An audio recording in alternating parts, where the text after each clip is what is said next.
Easy होना चाहिए। तो ओवैसी को भी पूछो, धर्म के आधार पर कानून नहीं होना चाहिए वो कहने वाले मुस्लिम पर्सनल लॉ का समर्थन करते हैं।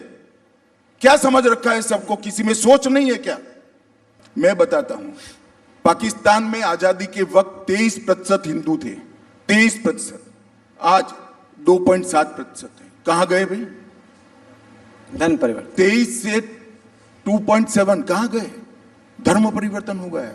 बेशुमार अत्याचार हुए, महिलाओं के साथ बलात्कार हुए, बच्चियों को उठा ले गया, बालिग बच्चियों के साथ निकाह पढ़ लिया गया। वो कहां जाए? वो भारत की शरण में आए। बांग्लादेश में लगभग 23% हिंदू थे, आज 10% से कम बचे हैं। कहां गए? अच्छी तरह सुनिए, धमाका है ये। आइए देखते हैं, मजा आएगा। उस टाइम पे ठहरो, इतना ग्रॉस स्टेटमेंट ये कोई सीखने नहीं आते हैं, हमारे पास सिखाने आते हैं। ये अलग है, हम सीखते नहीं हैं इनसे। ऐसे कभी जिंदगी में कोई गलती कर सकता है? अमित शाह साहब को कुछ सिखाने की ऐसी जरूरत ना, ऐसी गलती नहीं। बात तो सही है। सर, मैं सिटीजनशिप अमेंडमेंट एक्ट पे आना चाहता हूँ। ये तो आपका बहुत टाइम से तैयार था, चुनाव से ऐन पहले लेके आ गए। ये तो कभी भी आप पहले भी ले आते। क्या ये चुनाव से ऐसे पहले लाएं कि थोड़ा सा एक हिंदू मुस्लिम या मेजॉरिटी माइनॉरिटी टाइप का हो जाए, वो अनसेटल हो जाए, आपका वोट पोलराइज हो जाए? पहले ले आते आप इसको। ऐसा है राहुल जी, आप मुझे लगता है लेजिस्लेटिव प्रोसीजर को ढंग से स्टडी ही नहीं करते हो।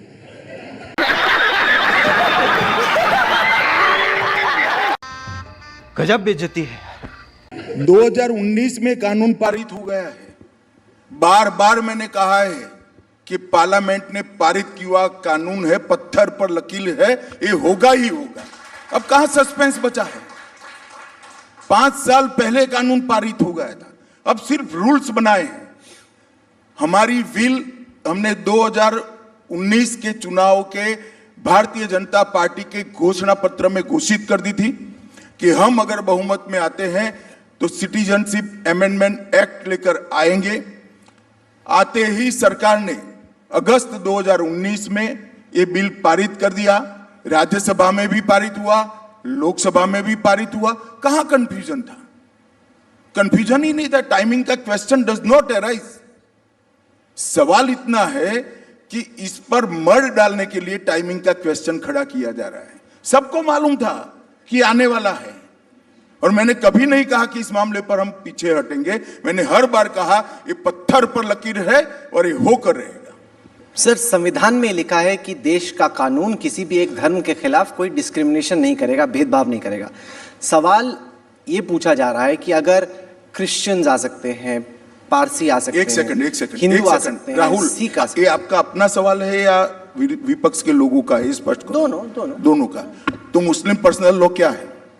नहीं, मेरा सवाल का सुन लीजिए। पहले मेरे सवाल का जवाब दो ना भैया। मुस्लिम पर्सनल लॉ क्या है? आप नहीं समर्थन करते हो? मैं तो यूसीसी का समर्थक हूं, एकदम यूसीसी।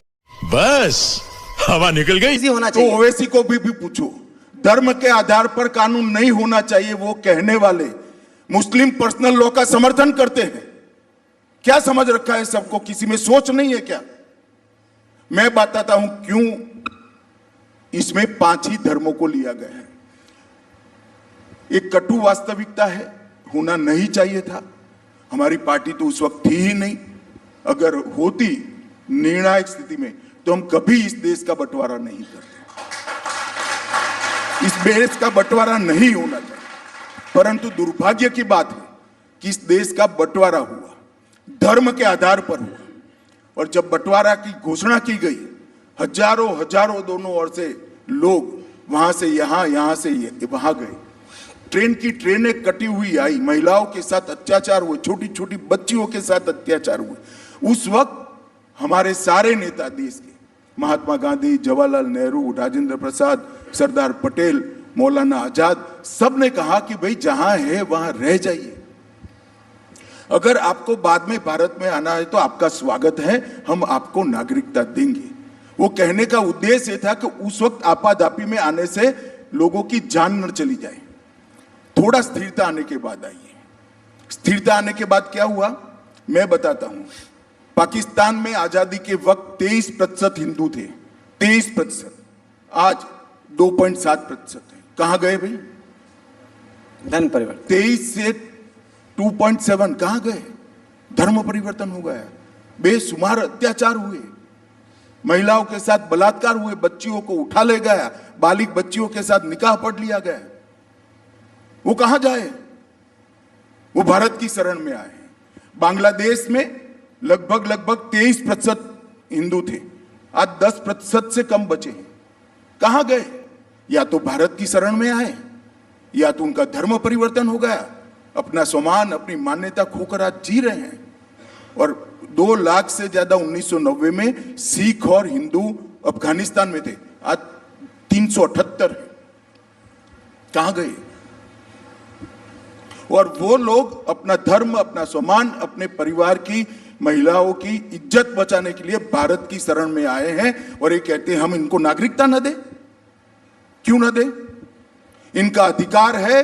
उनका अधिकार जितना मेरा और आपका है, उतना ही अधिकार इस शरणार्थियों का है, और वो देना चाहिए। हाँ भाई, कैसी लगी? आगे स्वाद। मजा आया, और मैं ये जो मजा है हिंदुस्तान के हर व्यक्ति को देना चाहता हूं। म्यूजिक